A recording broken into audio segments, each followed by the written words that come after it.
When you look at all 51 games holistically that we've had in the playoff era, you've had 3 that are historically good overtime games. You've had 3 overtime games out of 51. You had another 10 that were one-score ball games. So 13 of them that would fall under great, about 25%. You've got another 10 that would be considered good games, 10-point ball games, not coming down to the wire, but very, very good competitive ball games. And that's about 20% of your ball games. You have 5 that would fall into that 10 to 20 range that are kind of an average football game. So you're looking at about 10%. You've got 11 of them that were blowouts from 20 to 29 point differentials. And you've got 12 of them that were beatdowns, so about 23%. So when you look at it, you've got about 45% that fall on the good side. You've got about 45% that fall on the bad side. And you got about 10% that fall in the middle. That's in the overall 51 teams or 51 games. If you look at it in the context of the 4-team, 3-game playoff, we're skewing a little bit better, and I'll show you. You've got two of the overtime games and 7 great games, so 10 great games in that time period. So about 10, right at 30% of your games. You've got only 2 that fell into the good category, so only 7%. You've got another 4 that fell into the average, 13%. You've got 6 that were blowouts and 8 that were beat down, so 20 and 30%. Respectively. So only about 37% of your games would be on the positive side, and 67% are going to fall on the negative side when you look at this overall. So that tells you right there that expanding the playoff has made it better, because when you look at the 12-team, and we've only got a 2-year window of this, but I think the results have been better. You've got 1 historically good game. You've got 3 great games. You've got 8 good games, 1 average game, 5 blowouts, and 3 beatdowns. So 19% of them are great games. 38% of them are good games. 5% are kind of average. 24% are blowouts. 14% are beatdowns. So 57% now are positive. 38 to the negative. So you're up 20 points on the positive side, and you're down almost 30 on the negative side, or you're down, 29 on the negative side. So it's gotten better. There's no ifs, ands, or buts about that. The 12-team playoff, as much as people want to wring their hands about the group of 5 being involved, it has not hurt our overall numbers. It basically skews identical to power teams. And people say, but those teams can't win. And maybe they can't. So maybe it's a little more predetermined. Maybe we don't have, so maybe the interest is not as high in seeing those teams in there. But the thought that they can't compete, they can't win is, while that may have some truth to it, the reality is the numbers are no worse than they are when we put group power teams in there. It just doesn't really change. And we've seen a huge uptick in better games, and partially because I think simply we don't do that good a job of just picking them out of a hat. And that's the way it feels a lot of times with the committee. The bigger it gets, maybe the little less contrived it is. You get more teams that earn their way in. Like I said, I am no proponent of the committee, but I will defend them on this. They did exactly what they were told to do as far as the teams that got in. The at-large teams is very nebulous. That's one of my biggest complaints with the entire system is it changes the people on the committee change, so it changes from year to year where they put their weight down and what becomes important. And as long as that's going on, it's going to be frustrating to coaches and fans. Notre Dame stomping their feet and throwing a fit this year, it was extremely predictable what was going to happen. We were talking about it 2 weeks out, that Notre Dame was in a very precarious situation. And it bore out. It ended up kind of exactly the nightmare scenario you thought it might for them. And the simple answer to that is get in a conference. And I think they will eventually have to, because I think scheduling is going to force them in that direction. But the reality is, who did you beat? Your best victory was against the third place team or the fourth place team in the Big Ten. And I think there was a massive drop off in the Big Ten between number 3 and number 4. And that was your hang your hat. The only other 2 ranked teams you played, you got beat by. Yeah, they were close games, but you lost. And, you know, what drives me nuts more than anything else in this whole conversation is when they use the term a good loss. Find me a coach that will ever tell you they had a good loss, and I will find you a coach that has a losing record. There is no such thing as a good loss. Now, there are losses that are worse than others. There's no doubt about that. There are bad losses, but all losses are bad. It's just the degree to which how bad they might be. And, you know, I can't really complain too much about who the committee put in with the directions, the limited directions they have. Now, I would like to see, I think it's very correctable. I think it could happen when they go to 16 teams, and it could happen easily. It won't, because you have the Big Ten and the SEC want to manipulate the situation and get as many teams as they can in. Well, 2 years ago it was the SEC that only got 3 in. This year was the Big Ten that only got 3 in. My suggestion is a very simple one, and it becomes doable next year. And you have 2 formats with which it can fall under.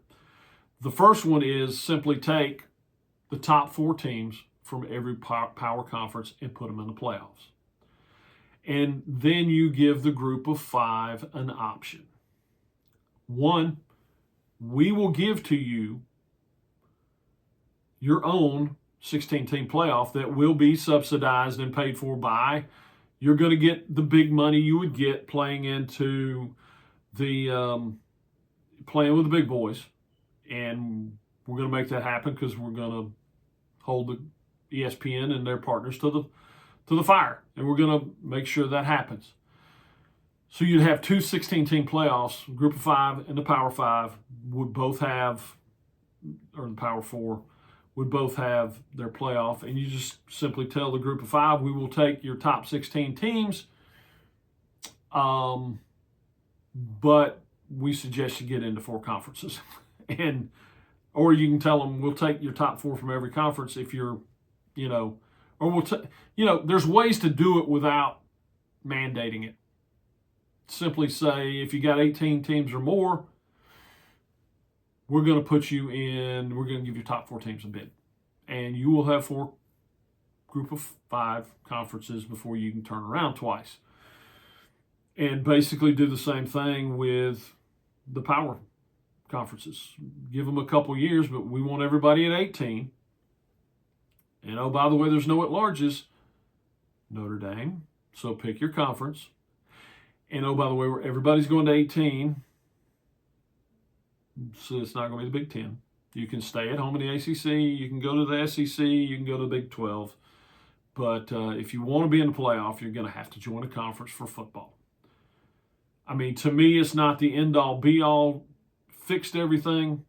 Actually have another show that we're doing called the College Football Fix, where we will address every single aspect of how you make a real live playoff, preserve the rivalry games, preserve all the things that we love about college football, and incorporate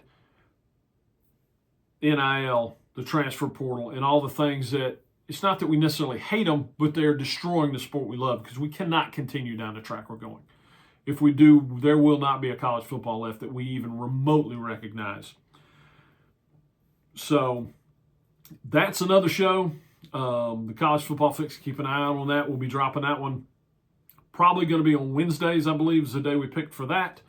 We'll have, this show drops on Mondays normally. We will have a short, fun Rankum show that we will drop on Tuesdays. Thursdays don't have anything scheduled right now. Fridays we'll have another college drive show that drops, and on Saturdays we're doing a college travel show, and that is basically exactly what it says. It is, we're calling it the college pilgrimage, and it is I think that's what we picked. But it will involve, I guess we ought to change it to the sports pilgrimage, because it will, even though it's going to be very college football centric, those months of the year, it will be college football with maybe another sport thrown in. But we'll do it as a year-round show. Baseball can be fun to do that way. Really, any of the sports can. A little harder to do. Be hard to do it with pro football, simply because you might have a Thursday and a Sunday you can tie together, or a Monday night. But really easy to do with baseball, basketball, and hockey, and you can roll in some Major League Soccer, and with college sports kind of being the backbone of it. But we will have a lot of fun. That's a fun show that we'll drop on Saturdays, and we're going to do those several months out, so that if it's something that sounds like you might want to do it, you would actually have time to plan it. But we'll go into depth with that one and kind of talk about airfares and hotels, ticket prices, those kind of things. So we got to get a real feel for what that pricing might look like to go on a trip like that. I've made several of these. We did a great one this year with my oldest grandson's birthday, turned 13. I let him pick where we were going. We made a great trip to Texas. We're going to share that one in episode 1. But I've done it for Michigan State, gone up to the Carolinas and done a Maction trip. That was a lot of fun. So they're quick, easy, fun trips. Get to see parts of the country. What I really like about the college football aspect of it, more so than the pro sports, is it gets you off the beaten path. Why else would I necessarily go to,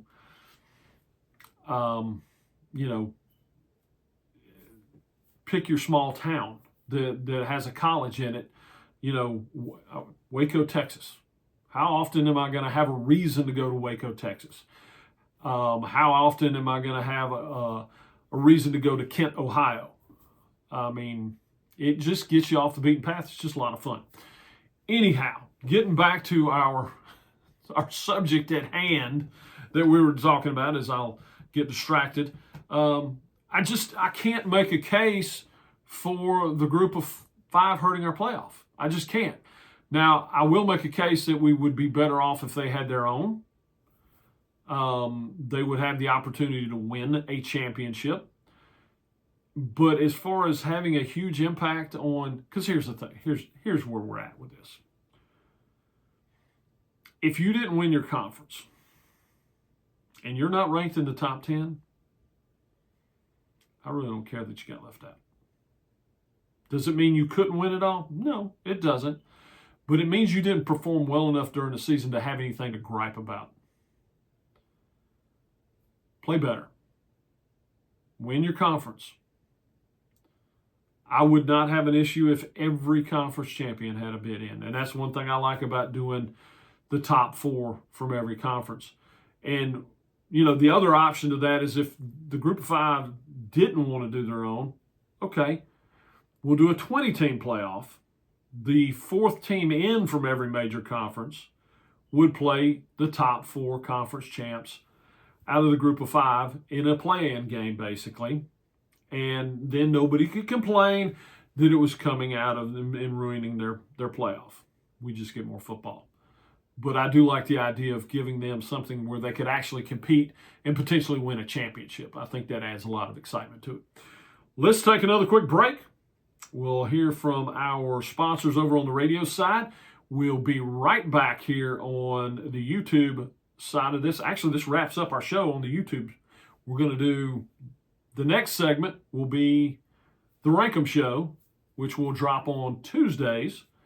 But we'll be part of the radio show. So if you want to get that a day early, streamcity.org is your port of call.